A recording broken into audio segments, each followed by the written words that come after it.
네, 이어서 헌법 개정의 한계, 앞에서도 간략하게 말씀드렸지만 중요하진 않고요. 왜 개정을 하는 것과 제정을 하는 건 다르지 않느냐. 따라서 제정권자의 중요한 의지라면 그건 개정하면 안 되지 않을까라는 논의가 과거 독일에서 있었고요. 우리나라에서도 조금은 있는데 밑에 학자들 안 나옵니다. 칼 슈미트, MK 이런 분들 공통점 다 죽었죠. 죽은 사람 우리랑 관계없고요. 한때 이런 것들을 90년대까지는 많이 출제한 적이 있습니다. 이유인즉 칼 슈미트 같은 경우에도 1997년도에 사망했습니다. 과거 나치한테 부역했다라는 이유로 그 국제 형사재판도 받고 평생 교단에 설 수 없는 그런 제재를 받았는데, 이게 우리나라 교수님들 중에서 왜 과거 법학 교수님들은 지금도 마찬가지지만 독일로 유학을 굉장히 많이 갑니다. 그래서 교수님들 입장에서는 실제로 이분들하고 같이 겹치는 시기가 있었던, 그분들한테는 추억 돋는 얘기겠죠.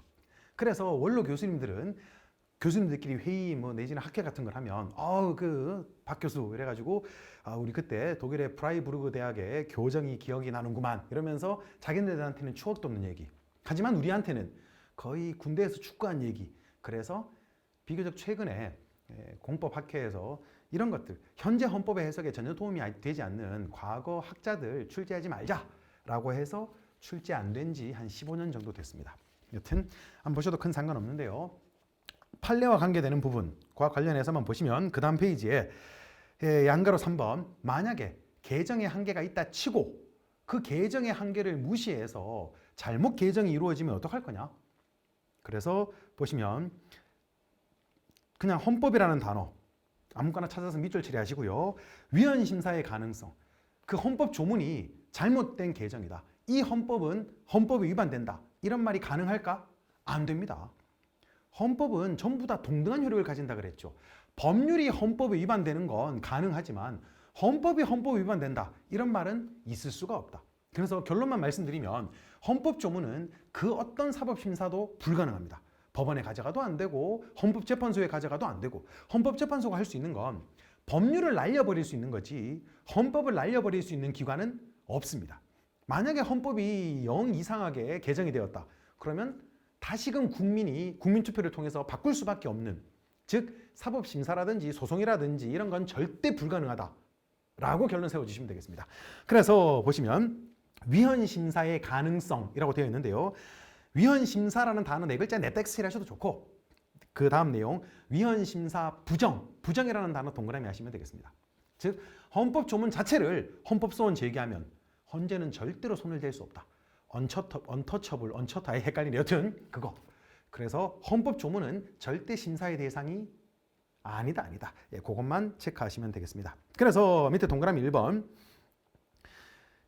볼드 처리된 부분 4번째 줄만 읽어보시면 헌법과 헌법재판소 법은 위헌법률 심판의 대상으로, 헌법소원 심판의 대상으로 그것이 법률임을 규정하고 있다. 즉 법률을 심사 대상으로 해서 날려버릴 수 있다고 규정하고 있는 것이지, 따라서 형식적 의미의 법률과 동일한 효력을 갖는 조약 이런 건 될 수 있을지 모르겠으나, 마지막 줄 헌법의 개별 규정 동그라미, 대상이 아님 동그라미. 그래서 헌법 조문은 절대로 시비 털 수 없다. 그래서 헌법 개별 조문도 사법심사의 대상이 된다, 틀린 지문. 헌법 소원의 대상이 된다, 틀린 지문. 그냥 다 안 된다라고 보시면 되겠습니다. 그래서 헌법 소원의 대상이 된다, 헌법 소원의 대상이 되는 공권력의 행사다, 이렇게 승진 시험에서 정답 지문 나온 적이 있습니다. 그래서 동그라미 2번 승진 시험에서 정답 지문 나온 적 있는 부분을 강조하겠습니다. 보드 처리된 부분, 헌법재판소법 68조 1항의 공권력 행사의 결과라고 볼 수 없다 동그라미. 즉 공권력의 행사를 헌법소원의 대상으로 하고 있는데 결론적으로 헌법소원의 대상 안 된다. 결론 말고는 출제되지 않습니다. 그리고 동그라미 3번, 요거는 근거에 해당하고요. 경찰 시험보다는 일반 공무원 시험 등에서는 정답으로 종종 나오는 내용인데요. 3번 지문에 3번 목차에 볼드 처리된 부분만 밑줄 처리하면서 가겠습니다. 우리 헌법의 각 개별 규정 가운데 무엇이 재정 규범이고, 즉 핵심이 되는 규범이고, 무엇이 쩌리 규범, 개정 규범인지를 구분하는 것이 가능하지 아니하다. 그래서 구분이라는 단어의 X. 그래서 헌법 개별 규정 자체가 효력상 차이가 있다, 구분할 수 있다, 그럼 틀린 지문. 다 헌법은 헌법이다. 그 누구도 손댈 수 없다. 그렇게만 체크하시면 되겠습니다. 그리고 그 다음 페이지에는 시험에 나온 적은 아예 없지만 만약에 헌법 개정을 영 이상하게 한다, 그지같이 했다, 그러면 그거 담당한 놈을 탄핵할 수는 있지 않을까라는 논리적인, 이론적인 그런 논의만 있습니다. 시험에는 나온 적 없고요. 그래서 그 페이지의 목차 안 보셔도 되고요. 3번 목차, 이건 종종 들러리 지문 나오는데요. 앞서 보셨던 헌법 제128조 2항. 128조 2항이 뭐였더라? 대통령 중임 변경이라든지 임기를 만약에 개정한다면 그 제안한 그 대통령한테는 효력이 없다라는 게 헌법 제128조 2항입니다. 그거 개정하면 안 되는 건가? 라는 논의가 있는데 당연히 개정됩니다. 왜? 헌법 조문에서 개정이 된다라고 하고 있죠. 근데 개정을 하면 그 대통령한테는 효력이 없다라고 규정하고 있는 바 개정의 가능성을 헌법 자체에서 규정하고 있는 겁니다. 그래서 이걸 조금 어렵게 표현했을 때 그 다음 페이지의 첫 번째 줄 개정 헌법에 인적 효력 범위를 제한하고 있다. 그거 밑줄이나 괄호로 묶어 두시면 됩니다. 틀린 지문 나온 적은 없습니다. 다만 경찰 시험에는 나온 적 없지만 공무원 시험에서는 맞는 지문, 정답 지문 나온 적이 있습니다. 그래서 인적 효력 범위를 제한하고 있다. 무슨 말이냐? 개정은 되는데 그 개정의 효력이 너한테는 적용되지 않는다. 그래서 효력 범위를 제한하고 있다. 오더 포인트 없으니까 암기는 못하셔도 상관없습니다. 그리고 밑에 내려와서 표 하나 있는데요. 요거는 지금 당장 여러분들이 보기에는 좀 어려울 수 있습니다. 근데 암기를 좀 해야 되는데요. 헌법 개정에 의해서만 변경할 수 있는 사항. 제목에다가 밑줄 처리하시고요. 그리고 그 다음 헌법 개정 없이 법률 개정만으로 가능한 것. 제목에다가 밑줄 처리하시고요. 무슨 말이냐? 헌법에 규정이 있는 건 법률로 바꿀 수가 없죠. 그래서 예를 들면서 보시는 게 더 합리적일 텐데요. 헌법 개정 없이 법률 개정만으로 가능한 것. 요거 경찰 승진 시험에서 정답 지문 나온 적 있는데요. 첫 번째, 국회의원 정수를 300인 이상으로 증원하는 것. 밑줄 처리하시고. 실제 헌법 조문을 보면 국회의원은 200명 이상으로 한다라고 규정하고 있습니다. 헌법에. 그러면 만약에 200명 이상이니까 국회의원을 1000명으로 만든다.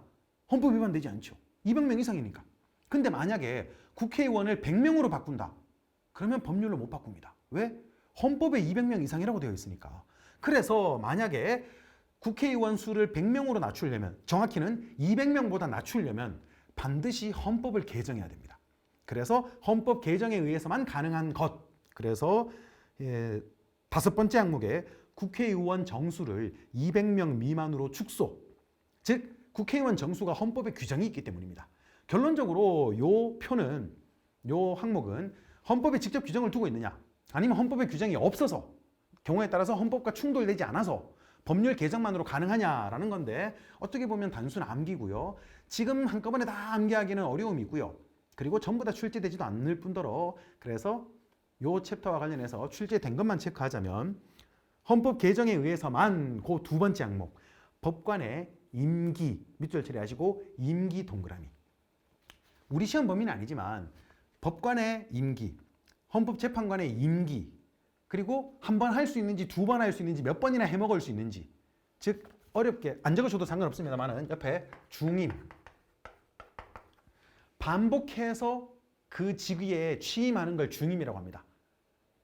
어렵게 표현했을 때 우리 현재 대통령은 중임 안 되고 단임이죠. 단임. 한 번밖에 못합니다. 미국 대통령은 1차 중임입니다. 한 번 더 해먹을 수 있다. 여튼 중임과 임기는 무조건 헌법에 규정되어 있습니다. 따라서 법관의 임기를 바꾸려면 헌법을 바꿔야 됩니다. 왜? 헌법에 법관 중에 대법관은 6년, 일반 법관은 10년이라고 규정하고 있습니다.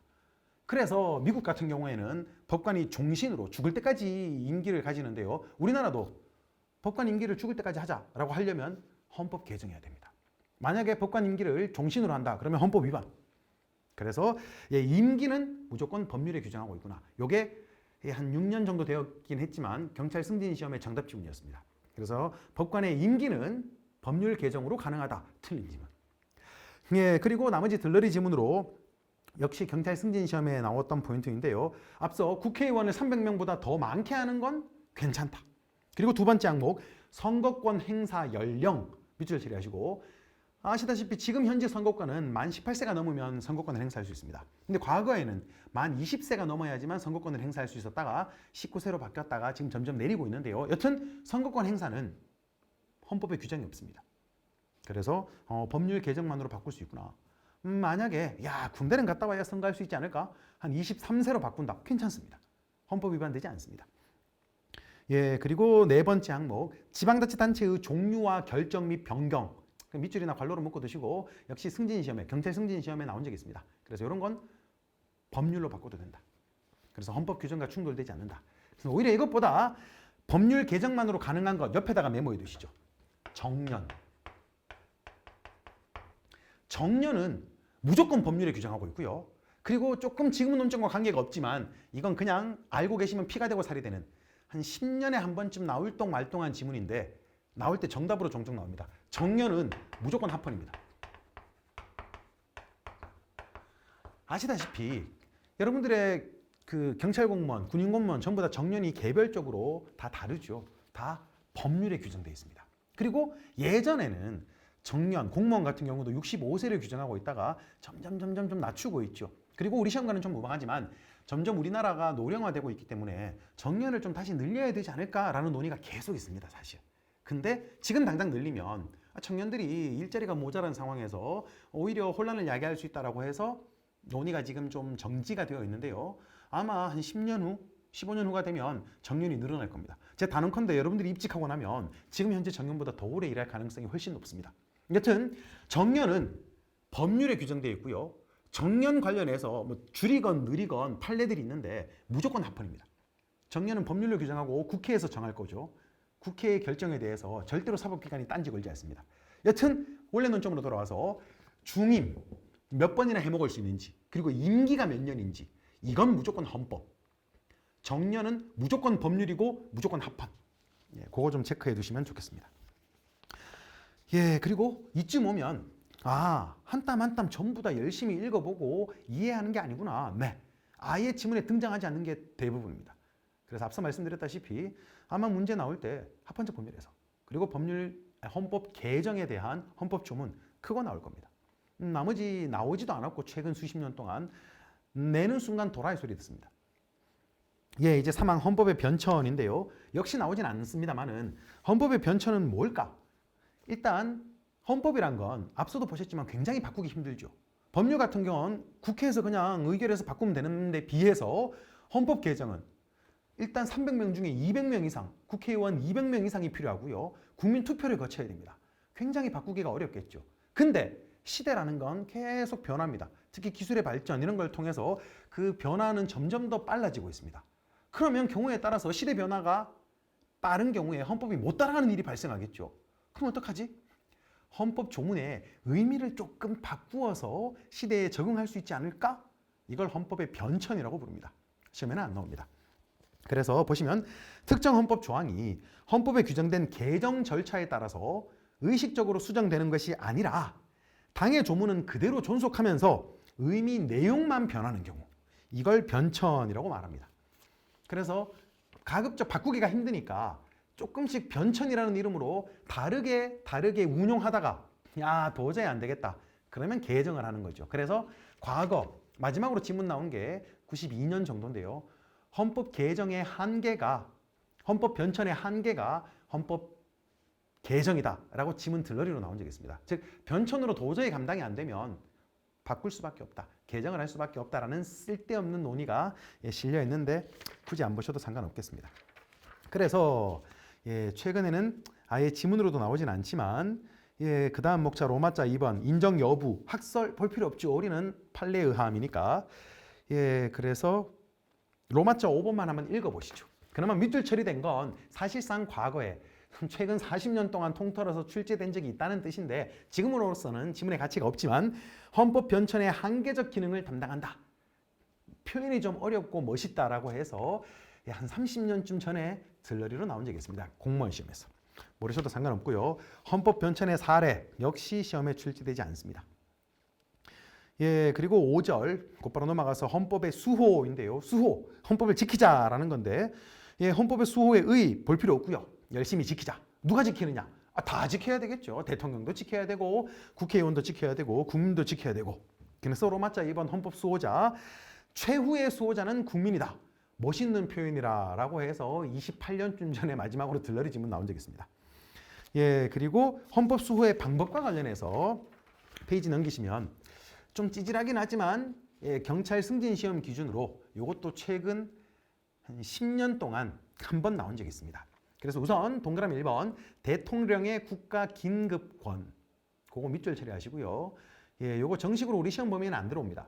근데 한 번쯤 들어보실 수 있겠지만 긴급 재정경제 명령, 긴급 명령, 그리고 계엄이라는 게 있습니다. 그래서 헌법 제76조에 규정이 되어 있는데요. 만약에 전쟁이 일어났다. 그러면 국회 의결 거치고 뭐 이런 찌질이 붙고 절차를 거치기가 곤란할 수 있겠죠. 아주 긴급하고 그리고 중요한 결정을 빠르게 해야 될 필요가 있습니다. 그래서 그런 경우 대통령의 국가 긴급권이 규정되어 있는데 왜 이런 걸 규정할까? 경우에 따라서 국회 절차도 쌩까고 대통령이 곧바로 뭔가 법률의 효력을 가지는 그러한 규범을 발동하거나 아니면 입법, 사법, 행정의 권력 분립을 쌩까고 일단 당장 군사적으로 대처할 필요가 있는 경우 있을 수 있겠죠. 왜? 헌법을 지키기 위해서. 전쟁으로부터 국가를 지켜야 되니까. 그래서 긴급권은 헌법 수호의 한 방법이다. 들러리 지문. 그리고 정답으로 나온 건 뭐냐 하면 좀 쓸데없는 논의긴 한데요. 헌법을 지키기 위한 방법으로 사전적 방법, 미리 예방하기 위한 방법과 사후 교정적 방법, 뭔가 문제가 터지고 나서 땜빵을 위한, 해결을 하기 위한 방법인데요. 중요한 게 아니라 이건 종종 교수님들도 그리고 여러분들 시험의 출제자도 이건 상식이 아닐까? 라고 해서 10년에 한 번 정도 정답으로 낼 수 있습니다. 그래서 보시면 사후 교정적, 표 오른쪽에 사후 교정적, 사후라는 단어 두 글자에 동그라미 하시고 사후는 이름 그대로 문제가 터지고 난 뒤입니다. 그래서 동그라미 1번 밑줄 칠하시죠. 위헌법률심판제도. 위헌법률심판제도라는 것은 법률이 헌법을 위반했을 때 이미 헌법 위반 사태가 발생했죠. 그걸 해결하는, 즉 사후적이구나. 이걸 사전적이라고 해서 틀린 지문 낸다는 겁니다. 동그라미 3번 탄핵 밑줄. 탄핵도 국가기관에, 즉 중대한 국가기관의 활동이 헌법이나 법률에 위반될 때 그놈을 파면시켜버리는 게 탄핵제도입니다. 그래서 문제가 터지고 난 뒤구나. 즉 사후적이구나. 예, 그리고 동그라미 4번 정당 강제 해산. 마찬가지. 정당의 목적이나 활동이 헌법이나 법률에 위반되면 헌법재판소에서 강제로 정당을 해산해버릴 수 있습니다. 뒤에 가서 보겠지만 통합진보당이 우리 헌정사상 최초로 위헌정당 강제 해산 제도에 의해서 해산된 적이 있습니다. 그리고 지금은 들어만 두시면 되는데 정당이 해산되면 그 정당 소속의 국회의원은 다 끈떨어집니다. 다 잘립니다. 그래서 이것도 역시 뭔가 나쁜 짓을 하고 나서 헌법 위반되는 그러한 사태가 발생하고 나서 사후적으로 걔네들에 대해서 조치를 취하는 거구나. 즉 사후적이다라는 거, 요걸 사전적 보장이다라고 틀린 지문 정답으로 딱 한 번 낸 적이 있습니다. 승진시험 기준으로.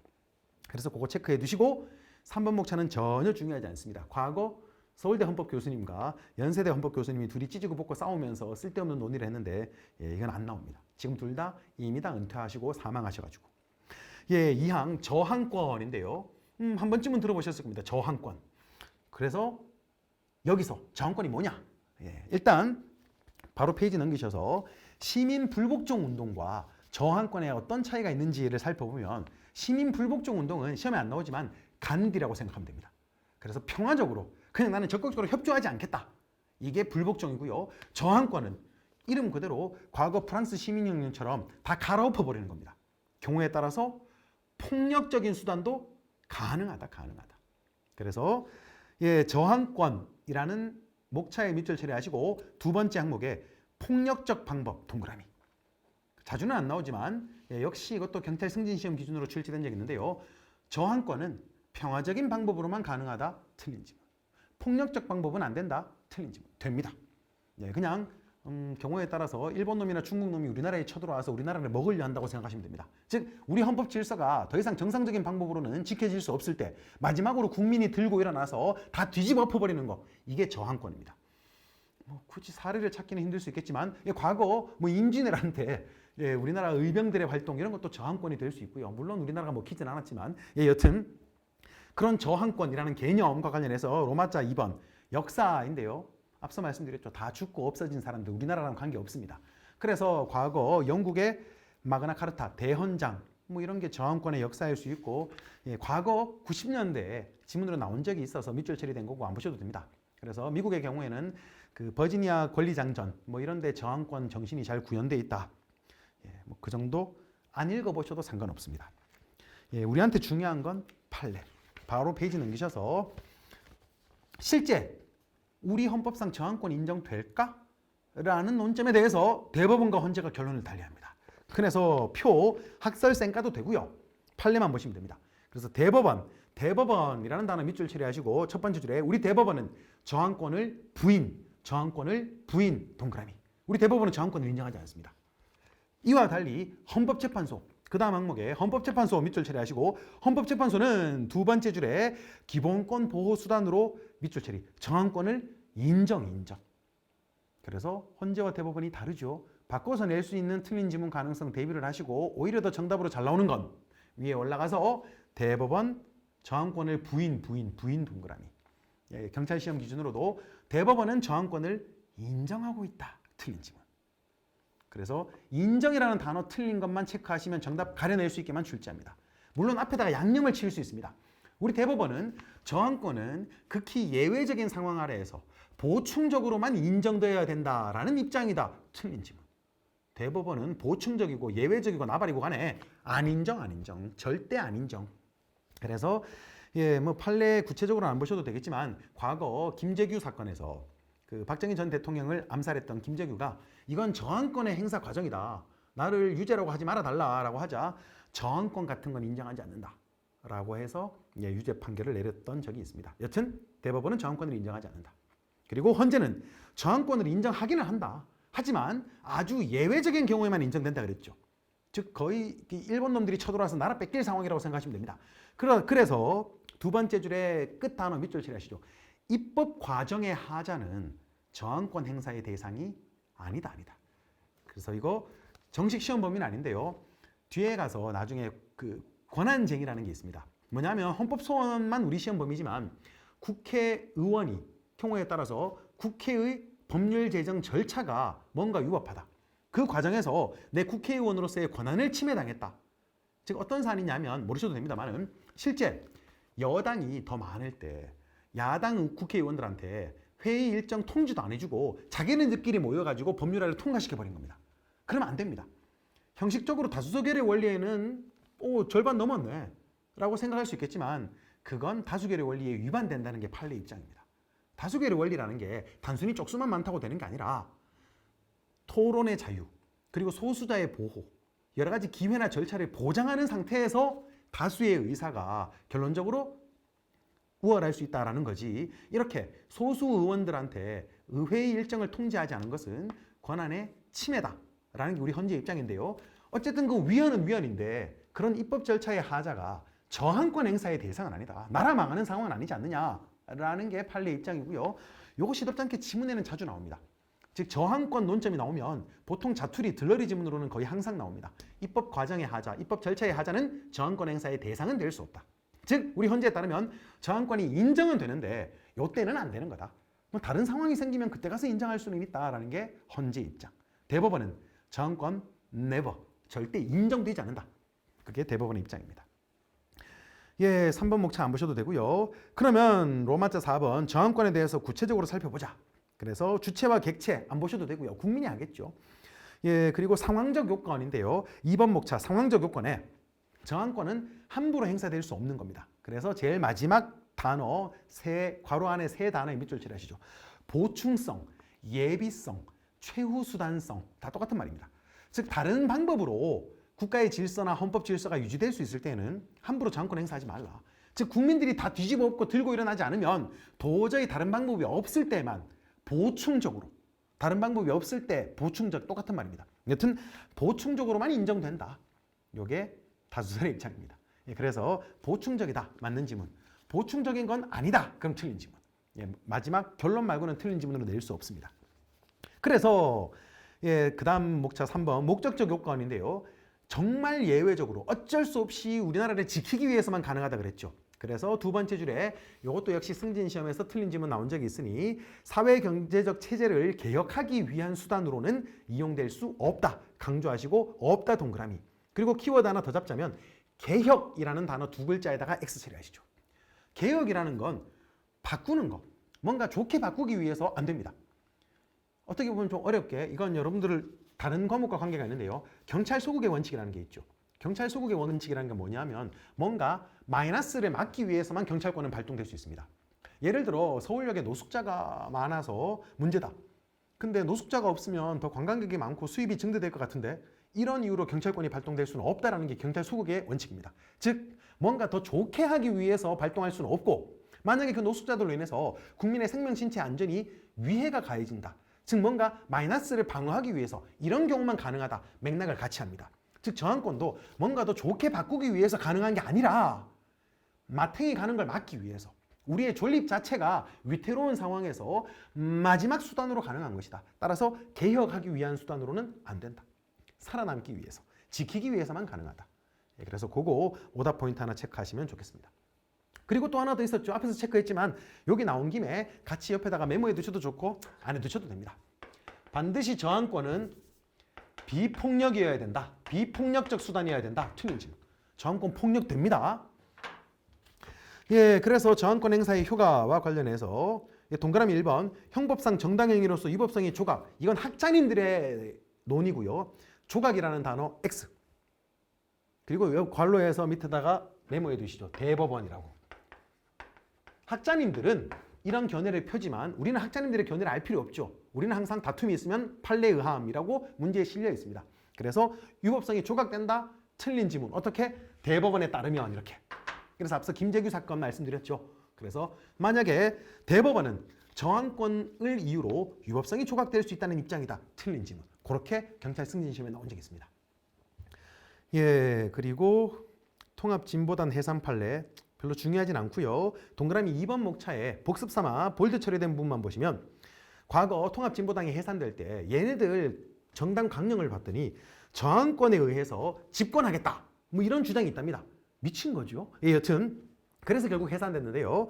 두 번째 줄에 볼드 처리된 부분 밑줄이나 괄호로만 묶어두시죠. 저항권은 민주적 기본 질서를 유지, 회복하기 위한 것이지 집권이라는 적극적 목적을 위해서는 적극적 목적을 위해서는 사용될 수 없는 것이다. 그래서 이거는 이해를 돕기 위한 차원에서 맞는 지문에 대비하시는 그런 독해 읽어보시면 되겠습니다. 예, 그래서 저항권이라는 특이한 논점 하나 있고요. 그리고 3항 방어적 민주주의인데요. 예, 이것도 저항권과 더불어서 B급 내지는 C급 논점입니다. 즉 한 5년에서 한 10년에 한 번쯤 나올 똥 말똥한 내용. 이것도 역시 경찰 승진 시험 기준으로도 나온 적이 있는데요.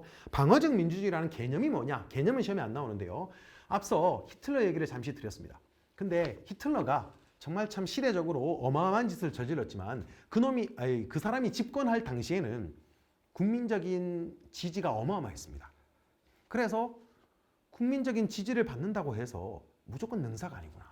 만약에 현재만 놓고 봐더라도 만약 우리나라에서 누군가 새로 정당을 만듭니다. 그래서 조선인민민주주의공화당이라고 만들었다고 가정해 보겠습니다. 근데 그놈이 정당의 목적은 우리는 김정은이를 추종하는 정당이다. 미친 놈이죠. 여튼 그렇다고 치고 근데 만약에 국민들이 재밌네 라고 지지를 많이 했다. 그러면 다수결의 원리, 상대성의 원리 모든 걸 전부 다 존중하자. 어차피 국민들의 지지에 의해서 저절로 도태될 수 있지 않느냐. 이런 입장을 고수하는 게 바람직할까? 아니라는 겁니다. 즉 헌법 정신이나 여러 가지 민주적 중요한 가치에 비추어서 이건 보호할 가치가 없는 쓰레기 같은 놈이다. 오히려 헌법 질서를 위협할 만한 놈이다. 그러면 속아내자. 그놈을 좀 제재를 하거나 경우에 따라서 배제시켜버리자. 왜? 민주주의 그 자체를 방어하기 위해서. 너무 다 민주주의를 구현하다 보면 민주주의라는 극단적인 가치를 추구하다 보면 경우에 따라서 민주주의의 적한테도 관대할 수 있지 않느냐. 적어도 민주주의 자체를 위협하는 놈한테는 관용을 베풀지 말자. 이걸 방어적 민주주의라고 부릅니다. 그래서 이 방어적 민주주의의 시작과 관련해서 독일의 히틀러가 언급이 되는데요. 독일의 경우에는 위헌정당 해산제도 있습니다. 우리가 그걸 베껴서 따라 했을 테니까. 그리고 독일의 경우에는 특이한 제도가 기본권 실효제도라는 게 있습니다. 기본권 실효제도는 뭐냐 하면 이 사람이 난 표현의 자유가 있습니다 라고 하면서 막 이상한 가짜뉴스 퍼뜨리면서 국민들을 선동한다. 그러면 너는 표현의 자유가 없어 라고 기본권을 마탱이 보내버리는 것. 이걸 기본권 실효제도라고 하는데 경찰 시험에 틀린 질문 나온 적 있는 내용, 우리나라는 기본권 실효제도는 없습니다. 경우에 따라서 국가보안법 위반으로 처벌할 수는 있겠지만, 그래서 우리나라에서 채택하고 있는 방어적 민주주의는 하나밖에 없다. 이따가 뒤에 보겠지만 위헌정당 강제 해산 제도라는 게 있습니다. 그래서 독일은 쌩까고 로마자 2번 방어적 민주주의의 전개 두 번째 줄에 우리나라 밑줄, 위헌정당 강제 해산 제도 밑줄, 그리고 기본권 상실 제도는 채택하지 아니하였다. 세어절을 강조하셔도 좋고요. 기본권 상실 제도 X. 근데 기본권 상실 제도라고 말하기도 하지만 실제로 경찰 시험에는 똑같은 말인데 기본권 상실 제도라는 말이 지문에 나온 게 아니라 기본권 실효 제도라는 게 나왔습니다. 똑같은 말입니다. 그래서 이렇게 적는 게 더 정확한 텍스트가 아닐까 싶습니다. 그래서 기본권 실효 제도 채택한다? 틀린 지문. 우리나라는 없습니다. 그래서 그거 단어 하나 체크해 두시고요. 그 다음 페이지에 방어적 민주주의의 한계 안 읽어보셔도 되고요. 온갖 좋은 말 다 들어가 있습니다. 그래서 로마자 5번 현행 헌법상 방어적 민주주의. 우리나라는 하나밖에 없다 그랬죠. 바로 2번 목차 들어가서 위헌정당 강제 해산 제도. 제목에 밑줄 칠하시고. 실제로 뉴스를 통해서 보신 분도 있겠지만 통합진보당, 우리 헌정사상 최초로 위헌정당 강제 해산 제도로 해산된 사례가 있죠. 그래서 요게 첫 번째 줄에 3차 개헌의 신설. 요거 밑줄 처리하시고 다음 시간에 보겠지만 우리 헌정사와 관련해서 여러분들 암기해야 됩니다. 지금은 부담을 안 가지셔도 되고요. 미리 말씀드리면 헌정사와 관련해서는 제가 대한민국의 넘버원입니다. 가장 부담 없이 깔끔하게 암기시켜드립니다. 그래서 지금은 그냥 어차피 암기해야 될 내용이니까 심심해서 밑줄 처리한다라고 체크해 두시고요. 3차 개헌에 신설된 이래 우리 헌정사상 정당이 해산된 예는 해산 자체는 두 번 이루어졌는데요. 1956년에 진보당이라는 게 해산된 적이 있고요. 그리고 2014년에 통합진보당이 해산된 적이 있는데 연도는 암기할 필요 없습니다. 근데 두 번째 줄에 진보당이라는 단어 세 글자 X. 그래서 요거 경찰시험 기준으로 진보당은 강제 해산 제도에 의해서 해산되었다. 틀린 지문. 그래서 뒷부분 보시면 진보당은 세 번째 줄에 청와대 공보실에 의해 등록 취소 밑줄 칠하시죠. 헌법재판소에서 해산된 거 아닙니다. 청와대에서 오다 내려가지고 바로 그냥 등록 취소로 해산시켜 버렸습니다. 그래서 실제 1956년 과거 이승만 정권이죠. 그때 진보당이 청와대의 오더로 강제 해산된 적이 있네. 강제로 등록 취소된 적이 있네. 더 이상 이렇게 청와대에 의해서 정당이 해산되는 일을 막아야 되겠다. 그래서 이승만 정권이 끝나고 나서 3차 개정헌법 1960년에 헌법을 개정하면서 위헌정당 해산제도를 만든 겁니다. 즉 이 만든 이유는 위헌적인 정당은 해산의 필요성이 있다라는 것도 있지만 헌법재판소라는 공식적인 절차에 의해서 해산돼야 되는 거지 아무리 거지 같고 위헌적인 정당이라 하더라도 함부로 해산되어서는 안 된다라는 반성적인 고려에 의해서 만들어진 겁니다. 그래서 지금 말씀드린 이유, 고려는 시험에 안 나오고요. 첫 번째, 과거 진보당은 위헌정당 강제 해산 제도에 의해 해산되었다. 틀린 지문. 그래서 등록 취소에다가 화살표 쏴주셔서 메모를 해두셔도 좋습니다. 이거 위헌정당 강제 해산 X 이렇게 나오면 틀린 지문. 즉 청와대 행정 권력에 의해서 해산된 거다. 그리고 실제 헌법재판소에서 해산된 적은 뒤에 헌법재판소에 의한 위헌정당 강제 해산이 아니라 그거 그대로 지문 나오네요. 죄송합니다. 그냥 그거 강조해 두셔도 좋습니다. 적어 두셔도 좋고 어차피 암기해야 되는 내용이니까. 그래서 위헌정당 강제 해산 제도에 의한 해산이 아니라 강조. 행정청의 직권에 의해 해산되었다. 밑줄. 그리고 뒷부분 읽어만 보시면 됩니다. 후자. 최근에 이루어진 통합진보당은 헌법재판소에 의해 강제 해산 제도로 해산된 사례가 있습니다. 그렇게 방어적 민주주의. 논점이 그렇게 많지는 않죠. 그래서 가끔씩 나오는 논점으로 체크해 두시면 좋겠습니다. 그렇게 보시고요. 그리고 그 다음 페이지에 앞서 말씀드렸던 대한민국 헌정사 보시면 시급하죠. 우리나라 헌법은 9번에 걸쳐서 개정되었습니다. 9번에 걸쳐서 개정되었다는 건 10가지의 헌법이 있다는 거죠. 처음에 개정되기 전에 제헌헌법, 그리고 9번째 개정된 헌법의 과정이 나오는데요. 안타깝지만 공무원 시험 기준으로도, 경찰 승진 시험 기준으로도 보통 1년에 한 문제씩은 무조건 내는 편입니다. 그래서 보면 어이쿠 싶죠. 그래서 많은 내용들이 나오는데 미리 절대로 예습하지 마시고 깔끔하게 두 문자 등등으로 정리를 해드릴 테니까 그냥 가벼운 마음으로 임하시면 되겠습니다. 그래서 요거는 다음 시간에 계속 이어서 진행을 하도록 하겠습니다. 그리고 앞서 말씀드렸다시피 아무리 강조해도 지나침이 없는 복습. 그래서 끝나고 나서 복습을 하는 것과 나중에 몰아서 이래도 끝나고 한꺼번에 해야지 좀 차이가 많이 납니다. 그래서 그때그때 보신 내용 복습을 하고 복습을 하는 데 있어서 시간도 같이 체크를 하시면 좋겠습니다. 넉넉고 재밌는데? 라고 관련 없는 부분 읽어보시면 여러분들 시험 그 성적을 올리는데 1도 도움 안 됩니다. 이유인즉 우리는 판례에 의함, 그리고 판례의 중요한 논점들이 중요하게 출제가 되는데 헌법 같은 경우는 아무래도 정치적인 성격이 있다 보니까 교수님들이 많은 논의를 막 담아 놓습니다. 그리고 교수님들의 견해는 일치된 것도 아니고요. 그래서 중구난방산으로 갈 수 있기 때문에 첫 시간에 말씀드린 헌법 출제의 맥, 이 맥을 딱 잡고 좀 극단적으로 말씀드렸을 때 제가 가는 발자국대로만 오지 않고 옆으로 헛발 내딛는 순간 양이 엄청 많아집니다. 멘붕에 빠집니다. 그래서 실제 제 친한 후배들 중에도, 법대 후배들 중에도 과거 사법시험이나 다른 시험에도 헌법이 과목이 다 있죠. 헌법시험을 단 한 번도 75점을 못 넘은 그런 친구들도 많습니다. 그 과목의 맥을 파악하지 못하면 그냥 내가 암기하면 되겠지라는 생각으로 임하다 보면 자칫 여러분들의 합격에 가장 괴로운 그런 고달픈 과목이 될 수 있는 바 밑줄 칠해한 거, 체크한 내용 위주로, 그리고 OX, 동그라미 처리하고 강조한 거 암기하시면 생각보다 만만한 과목이 됩니다. 그렇게 복습하시고 다음 시간에 계속 진행을 하도록 하겠습니다. 이번 시간도 고생 많으셨습니다. 수고하셨습니다.